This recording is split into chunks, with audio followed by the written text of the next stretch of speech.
ఉన్నటువంటి యువత తమ మేధస్సు ద్వారా ఈరోజు ప్రపంచాన్ని శాసించేటువంటి పరిస్థితి ఎంతో దూరంలో లేదు. ఈరోజు ఐటీ కావచ్చు, హెల్త్ కావచ్చు, ఫార్మా రంగం కావచ్చు, అనేక రంగాలలో ఈరోజు భారతదేశానికి సంబంధించినటువంటి యువత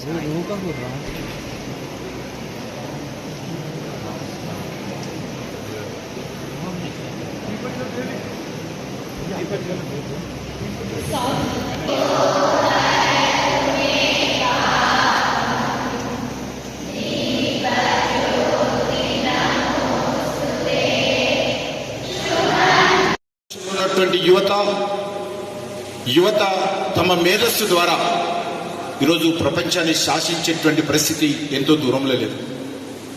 ఈరోజు ఐటీ కావచ్చు, హెల్త్ కావచ్చు, ఫార్మా రంగం కావచ్చు, అనేక రంగాలలో ఈరోజు భారతదేశానికి సంబంధించినటువంటి